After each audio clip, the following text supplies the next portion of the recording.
Hello, we start tonight with a war widow's powerful tribute to her husband, who was killed while serving in Afghanistan last week. Loren Marlton Thomas was a corporal based at Carver Barracks at Wimbish in Essex. He died searching for roadside bombs in Helmand province. Today, his widow Nicola spoke to our chief reporter, Kim Riley. He was a hunter, a search team commander, stalking concealed quarry along the tracks of Helmand province. A roadside bomb of the sort that have cost so many lives took his away too. He and his wife Nicola had been married just 18 months. It was at a Sunday lunch at Carver Barracks that she heard the terrible news. We had a few drinks, there was a karaoke, pop idol, something or other going on for the kids, just having a nice time. One of the sergeants came and got me and asked to speak to me upstairs. And I went into the chapel and there's two guys stood there, and I mean, even at that point I didn't really know what was going on.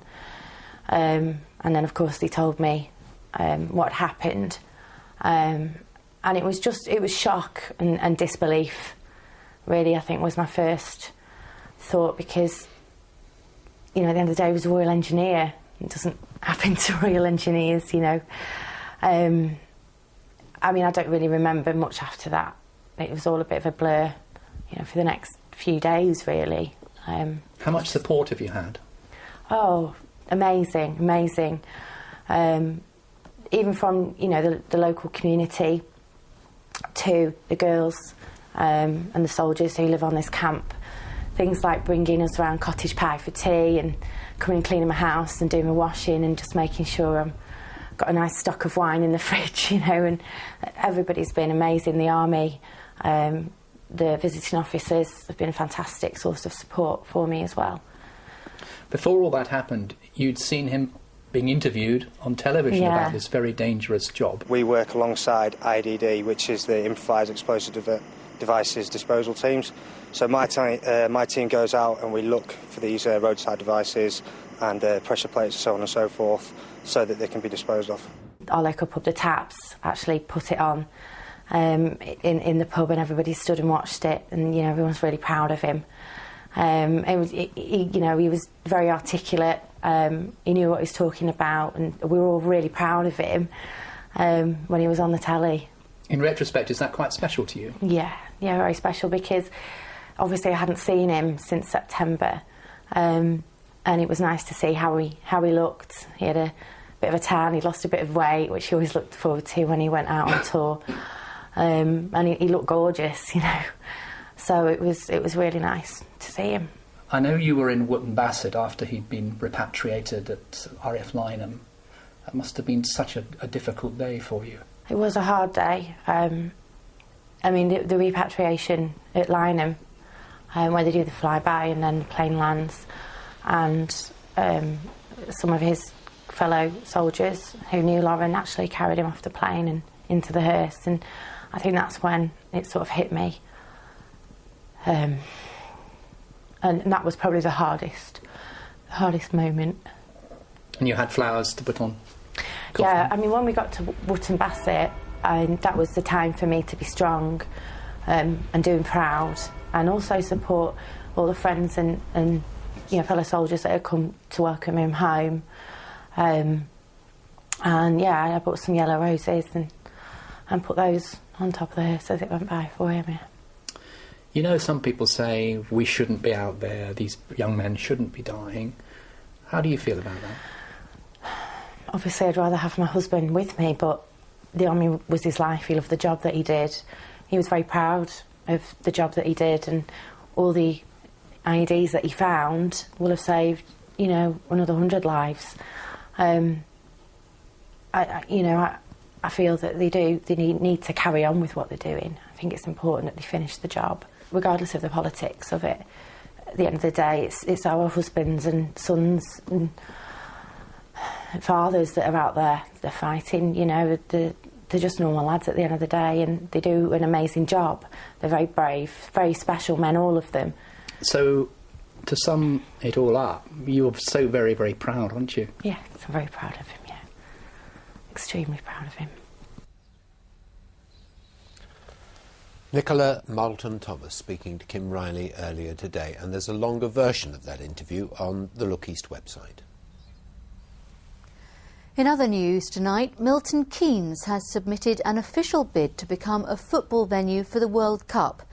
England is hoping to host the tournament in 2018, and the competition has already started to find the right stadiums. Since its journey began just over 40 years ago, Milton Keynes has become a major landmark on the map. And when Pete Winkleman brought football here 5 years ago, it caused more than just a stir. But with the MK Dons now well established, the next challenge is to bring the world. I'm not proud of how football got to Milton Keynes, but without a doubt it had to be here, and now that it is, we want to make the very best use of it. Everywhere else has been around for, hundreds of years, thousands of years in some cases. We're a new city, we're only 40 years old. By the time of the World Cup, we'll be 50, and I think that coming of age will be really important for us. Pete Winkleman's vision is one of optimism and opportunity, but the plans will come at a price, a risk he believes worth taking. Well, it's going to cost more than it will bring in the short term. I think in terms of economic development and inward investment, being a World Cup host city would be an enormous card for Milton Keynes to play in its expansion. When Pete Winkleman helped bring football to Milton Keynes, he said he did so to bring some soul to the city. Well, now the city is responding. This is a world-class facility, and Milton Keynes, it's such a up-and-coming city, This is going to be great for Milton Keynes, it's going to be great for the young kids. I remember the centre being built, like the new parts of the centre. I remember the escape being built, like the new stadium being built. I think we're attached to all these new things that are being built for us. Tomorrow, alongside 15 others, Milton Keynes delivers its bid to the FA. And who knows, if they're lucky, this might be Germany against the Czech Republic walking out at MK. James Burridge, BBC Look East in Milton Keynes. And we will, of course, keep you posted on how that bid gets on. There was more disruption on our trains today. A third of the Thameslink services out of Bedford were cancelled because drivers are refusing to work overtime. First Capital Connect and the union ASLEF have been meeting this afternoon. Here's Richard Bond. Well, Stuart, thousands of passengers in the west of the region face disruption again today. Most of the trouble is on the Thameslink line, which runs from Bedford to Brighton, calling at Luton and Luton Airport. A revised timetable was in place today, about a third of services having been cancelled. These were passengers at Luton coming home tonight. It's just been disastrous, absolutely disastrous. You never know what's going on, and there doesn't seem to be any information anywhere you go. It's just crazy. We went into Bedford and there was no trains coming back from Bedford. It was only coming from Luton. We paid our money and like he said, we was delayed for about 4 or 5 hours. The trains weren't coming on time at all. Like it will say come at 2 o'clock, but it'll come at 2:15. And then minutes count up when you want to go to a college in London. Now, also disrupted today, services on the Great Northern Line from London to Peterborough and Kings Lynn via Cambridge. But to a much lesser extent, only 9 services cancelled out of a total of 487. First Capital Connect, which operates both lines, is doing a number of things to ease the situation.